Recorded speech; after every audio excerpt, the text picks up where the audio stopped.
یہ 1500 جشن ولادت مصطفیٰ صلی اللہ تعالیٰ علیہ وسلم کا جو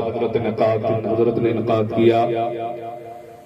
اس میں حاضر ہیں۔ دعا کرتا ہوں کہ اللہ تعالیٰ ہم سبوں کو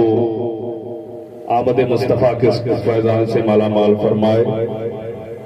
اور اس آمد مصطفیٰ کے صدقے پروردگار ہم سبوں کی تمام پریشانیوں کو دور فرمائے۔ حضرات محترم، کوئی لمبی چوڑی تقریر یا لمبا چوڑا کوئی وقت بھی نہیں ہے کہ زیادہ کچھ باتیں کہی جائیں، لیکن ہاں، محفل میلاد مصطفیٰ جو منائی گئی اس کا اصل مقصد کیا ہوتا ہے، اور اس لیے کہ ہم اپنی نیندوں کو قربان کر کے اپنے وقت کو ان محفلوں میں دیتے ہیں، تو آخر اس کا کوئی نہ کوئی تو مقصد ہوتا ہے۔ اس لیے کہ ہم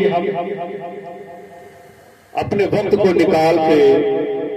آج اگر سید صاحب کی دعوت پر مدعو ہوئے اور حاضر ہوئے ہیں، تو مجھے چاہیے کہ کچھ اچھا پیغام آپ کو دے، اور آپ کو چاہیے کہ کچھ اچھے پیغام کو لے کر کے جائیں، تاکہ یہاں پر ہمارا آنا، آپ کا سننا، یہ سب کا سب اللہ تعالیٰ کی بارگاہ میں قبول ہو جائے۔ حضرات محترم، آئیے انتہائی محبت و عقیدت کے ساتھ سب سے پہلے سرور انبیاء تاجدار کون و مقام حضور احمد مصطفیٰ محمد مصطفیٰ صلی اللہ تعالیٰ علیہ وسلم کی بارگاہ میں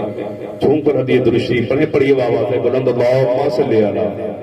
سیدنا و مولانا محمد المعدن الجود والکرم وآلہ وصحبہ وبارک وسلم۔ صلاۃ و سلام علیہ یا رسول اللہ صلی اللہ تعالیٰ علیہ وسلم۔ حضرات محترم، میں نے جو قرآن مقدس کی آیت مبارکہ کو پڑھا، اس سے پہلے میں آپ حضرات کو ایک بات بتانا چاہتا ہوں کہ یہ 1500 سالہ ولادت مصطفیٰ صلی اللہ تعالیٰ علیہ وسلم ہے۔ ہمارے اور آپ کے پیغمبر بانی اسلام صلی اللہ علیہ وسلم جب اس دنیا میں جلوہ کرنا ہوئے تھے، میرے سرکار جب اس دنیا میں تشریف نہ لائے تھے، یقیناً آپ نے دیکھا ہوگا کہ آج کے دور میں کچھ اندوقت ایسے بھی لوگ ہیں کہ جو آج مذہب اسلام کے خلاف اپنی زبانوں کو کھولتے ہوئے نظر آ رہے ہیں، لیکن ان کو یہ پتہ نہیں ہے کہ یہ وہی مذہب اسلام ہے کہ جب ہمارے اور آپ کے پیغمبر بانی اسلام صلی اللہ علیہ وسلم اس دنیا میں تشریف نہ لائے تھے، تو اس دنیا یہ دنیا کیسی تاریخ میں ڈوب چکی تھی، اور یہ دنیا کیسی تاریخ میں ڈوبی ہوئی تھی۔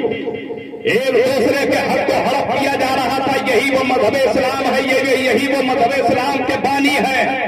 کہ جب دنیا میں ہمارے اور آپ کے پیغمبر تشریف نہ لائے، تو یقیناً اسی دنیا کی ایسی تاریخ رہی ہے کہ کہیں تو بیواؤں کے اوپر ظلم کیا جا رہا تھا، تو کہیں تو بچیوں کو دفن کیا جا رہا تھا۔ یہی تو وہ بانی اسلام ہے کہ جب ہمارے اور آپ کے پیغمبر اس دنیا میں تشریف نہ لائے تھے، تو دنیا کی تاریخ کو اٹھا کر کے دیکھو کہ ایک دوسرے کے اوپر کیسا ظلم کیا جا رہا تھا۔ یتیموں کے اوپر ظلم کیا جا رہا ہے، کبھی تو بیواؤں کے اوپر ظلم کیا جا رہا ہے۔ ایسے وقت میں، ایسے دور میں ضرورت اس بات کی پڑ رہی تھی کہ یہ دنیا کبھی تو کوئی اپنی پیشانی، انسان کی پیشانی جہاں دیکھو جس کے سامنے جھکتی ہوئی نظر آ رہی تھی، کبھی تو انسان اپنی پیشانی سے کسی کی عبادت کر رہا تھا، کبھی تو ایسے ماحول میں یہ دنیا تاریخ میں ڈوب چکی تھی، لیکن ضرورت تھی کوئی ایسا انسان آ جاتا کہ آ کر کے اس دنیا کی تاریخوں کو، دنیا کو تاریخی سے نکال کر کے اجالے میں لا کر کے پیش کر دیتا۔ جو ماں کے ساتھ ظلم کیا جا رہا ہے، جو بیواؤں کے اوپر ظلم کیا جا رہا ہے، جو بیٹیوں کے اوپر ظلم کیا جا رہا ہے، ایسے وقت میں ضرورت تھی کہ کوئی ایسا انسان آ کر کے ان کے حق کو، ان کو دلا دیتا آ کر کے، ان کو بیواؤں کو کہیں بیوائی سے اللہ پر جو ان کے اوپر ظلم کیا جا رہا ہے، کہیں تو کسی کا شوہر مر جا رہا ہے، اس کی چتا کو اس کے مرد کے ساتھ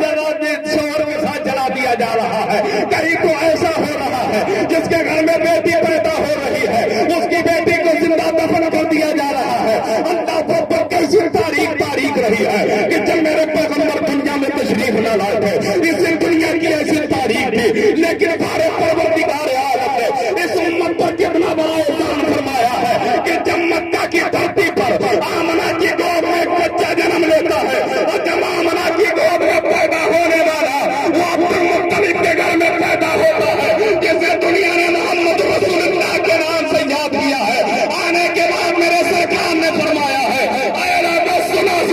نہ تو بیواؤں کے اوپر ظلم کیا جائے گا، نہ تو بچیوں کے اوپر ظلم کیا جائے گا، نہ تو یتیموں پر